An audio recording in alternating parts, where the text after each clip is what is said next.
Hallo allerseits, willkommen zur Bausatzbesprechung des mittleren gepanzerten Beobachtungskraftwagens Sonderkraftfahrzeug 254 von Hobbyboss im Maßstab 1:35.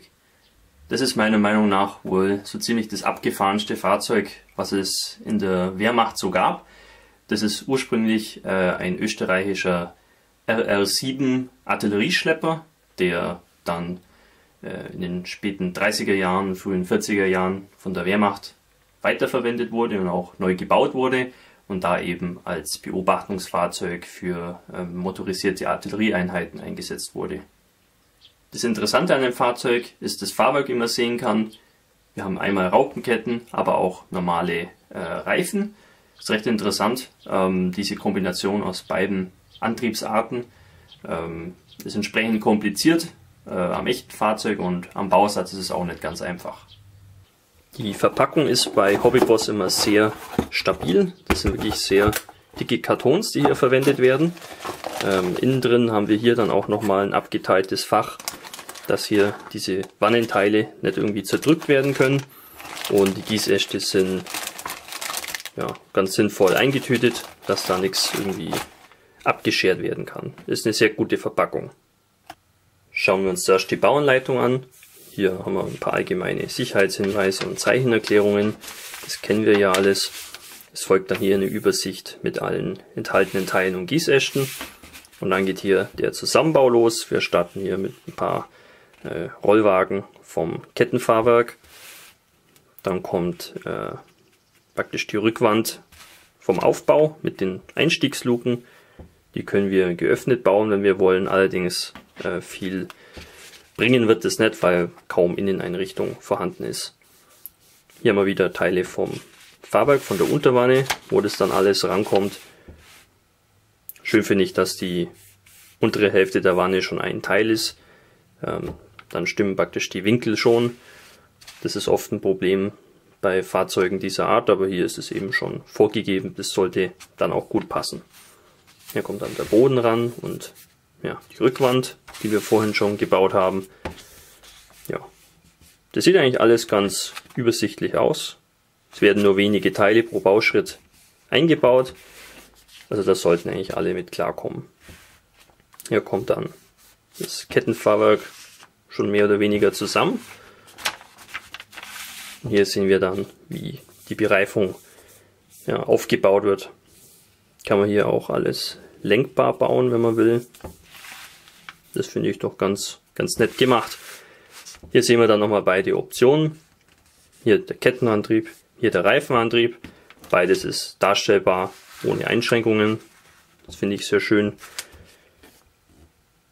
Hier kommt dann die Aufhängung ran und da muss man sich eben auch entscheiden, wie man es bauen will.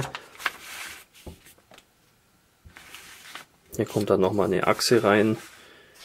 Ja.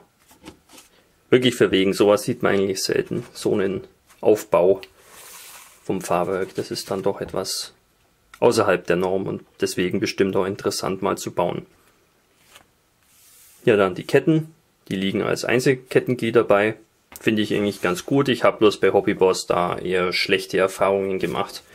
Scheint so, dass die bei Einzelgliederketten da immer ein bisschen schlampen. Ich hoffe, bei dem Bausatz ist es ein bisschen besser. Bei den meisten anderen Bausätzen in der Vergangenheit hatte ich da immer etwas Probleme. Hier kommen dann noch einige Fotonetzteile zum Einsatz. Das ist jetzt hier die Vorderseite, wenn mich nicht alles täuscht. Allerdings sieht man davon später relativ wenig. Ja, dann der obere Teil der Wanne. Kommen auch innen die ganzen Sehschlitze rein. Kann man offen bauen oder geschlossen. Finde ich auch gut. Das ist dann doch das gewisse Extra. Luken auf der Oberseite. Kann man zumindest die hinteren geöffnet bauen. Die vorderen müsste man sich selber zurechtschneiden. Das ist aber nicht weiter schlimm. Dann kommt das hier alles allmählich zusammen. Hier kommen dann noch diverse Platten vorne dran. Da sieht man dann von diesen fotogeätzten Teilen, die wir früher verbaut haben, irgendwie nicht mehr viel. Ja. Abgasanlage. Auch wieder mit Fotonetzteilen dabei. Die ganzen Werkzeuge. Hier ist nochmal eine Luke, die man offen bauen kann. Ist ganz nett, aber es gibt halt keine Inneneinrichtung. Ja, die Rahmenantenne kommt hier ran, auch nochmal mit Fotonetzteilen. Ob es das jetzt braucht, weiß ich nicht, hätte man vielleicht aus Plastik auch machen können. Aber damit wird sich auf jeden Fall gut arbeiten lassen. Und hier kommt dann nochmal diverse Netzteile ran für Halterungen und für die ganzen Spiegel außen. Ja, und dann ist das Modell auch schon beieinander. Die Bemalungs- und Markierungsanleitung findet man auf einem separaten Blatt, was farbig gedruckt ist. Das finde ich eigentlich ganz nett. Die Farbtabelle hier bezieht sich auf Mr. Hobby, Vallejo, Model Master, Tamiya und Humbrol. Das ist doch eine ziemlich vernünftige Auswahl, wie ich finde. Ja, graues Fahrzeug, wie man sehen kann, mit dem Emblem von der 11. Panzerdivision. Ist allerdings nicht näher spezifiziert, wo hier das Einsatzgebiet genau war. Auf der Rückseite sehen wir dann die zweite Variante, hier vom Afrika-Korps, von der 15. Panzerdivision, wie man hier sehen kann, in Sandgelb. Das ist sicherlich auch eine interessante Option, dieses doch ziemlich abgefahrene Fahrzeug in Nordafrika darzustellen. Schauen wir uns jetzt die Plastikteile an. Hier habe ich mal Unter- und Oberwanne. Das ist ganz schön hier mit der Schweißnaht, die hier so entlang läuft. Ansonsten gibt es hier nicht wirklich viel zu sehen, aber da kommt ja auch noch eine Menge ran, was irgendwie angebaut wird. Sieht eigentlich ganz nett aus. Ja, auch die Oberwanne ist schön gemacht.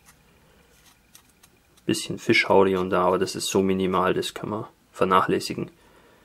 Ja, innen Auswurfmarken, aber wir haben sowieso keinen Innenraum.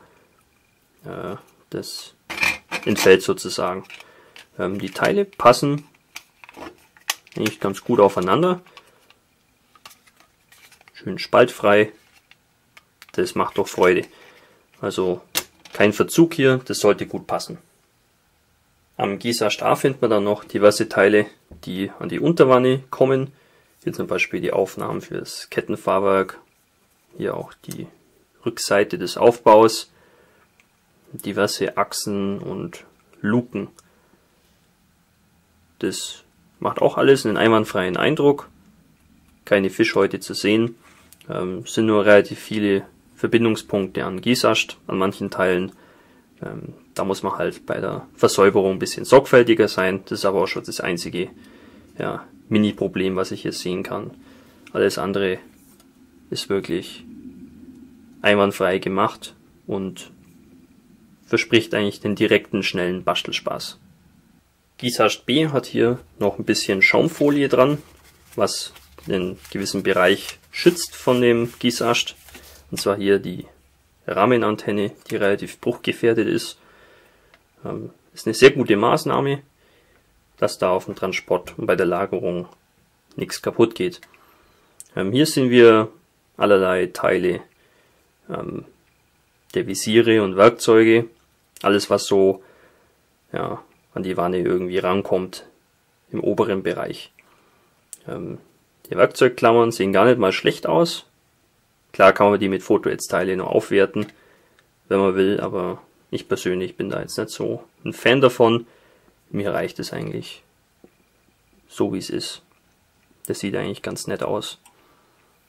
Auch hier suchen wir Fischhäute und andere Makel vergeblich. Das ist alles sehr gut gegossen und sollte sich auch gut verarbeiten lassen.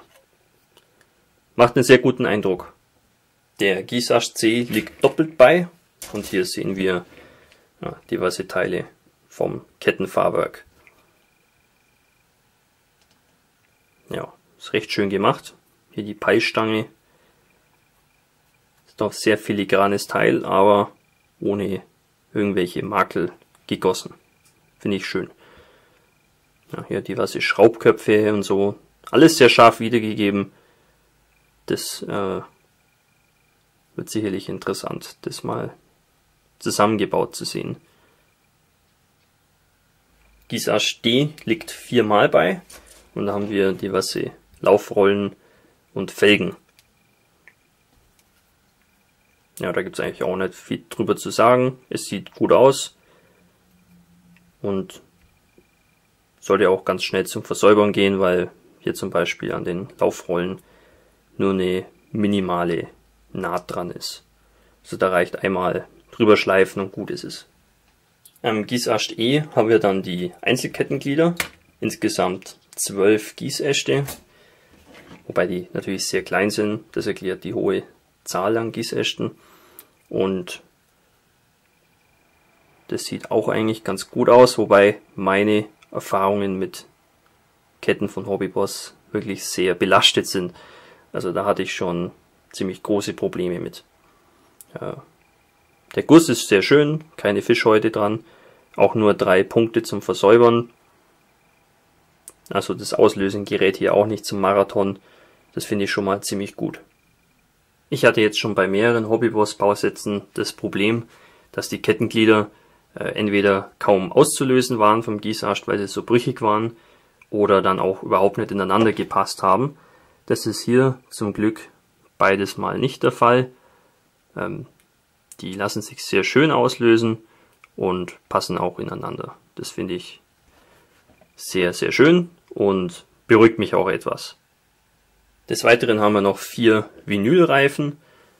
Die haben recht schönes Profil und auch keine Fischhäute. Das ist nämlich besonders nervig, wenn da irgendwas zum Versäubern wäre, weil einfach das weiche Material sich nicht schleifen lässt. Da gibt es zwar ein paar Tricks, zum Beispiel in die Kühltruhe legen und dann schleifen, aber das ist hier auch überhaupt nicht notwendig. Die sind alle sehr schön und lassen sich gut verwenden. Ich weiß, dass manche Modellbauer so Vinylreifen verabscheuen. Ich persönlich habe da kein Problem damit. Wer mag, kann dann auch Resinreifen verwenden. Das bleibt ja jedem selber überlassen. Die Fotoedge-Teile haben auf beiden Seiten so eine Schutzfolie. Das finde ich eigentlich ganz gut. Ja, die Platine ist relativ dick, was allerdings normalerweise kein Problem ist. Die Materialstärke ist so immer nur ausreichend und das Ganze vergibt auch ein bisschen mehr Fehler, wenn man da beim Biegen dann einfach ein bisschen härteres und dickeres Material hat. Also das finde ich eigentlich durchweg ganz gut. Ich denke, die Edge-Teile werden sich ganz gut verwenden lassen. Es sind nicht so viele und es sind größtenteils auch nützliche Teile. Also das ist auch für Anfänger durchaus denkbar. Der Abziehbilderbogen ist relativ klein. Wir finden hier diverse Nummern, Schilder, Balkenkreuze und ein paar taktische Zeichen. Ja, der Trägerfilm ist relativ klein, aber stark glänzend. Deswegen mag ich jetzt die Abziehbilder von Hobbyboss eher nicht so ganz. Sie lassen sich gut verwenden, aber es gibt bessere. Interessant ist hier noch bei der Palme vom Afrika-Korps, dass dieses gewisse Symbol praktisch zerspalten ist. Das kann man sich dann noch selber ergänzen. Hier sind die fehlenden Teile angeordnet und dann ist es historisch korrekt, wenn man das so will. Was ich da zu Gesicht bekommen habe, hat mir sehr gut gefallen. Das scheint ein sehr durchdachter Bausatz zu sein, der mit relativ wenigen Teilen auskommt. Klar, das Fahrwerk ist ein bisschen komplizierter aufgrund der allgemeinen Bauart, aber das ist eigentlich auch schon die einzige Herausforderung hier. Der Rest sollte sehr einfach und problemlos zum Bauen sein. Besonders erfreulich finde ich hier, dass die Ketten ausnahmsweise mal sehr gut sind bei Hobbyboss. Da hatte ich schon die schlimmsten Erfahrungen gemacht. Hier passt's mal und das ist natürlich besonders schön für mich. Der Bausatz kostet hierzulande so um die 30 €. Mal ein bisschen mehr, mal ein bisschen weniger. Das kommt immer drauf an, wo man schaut.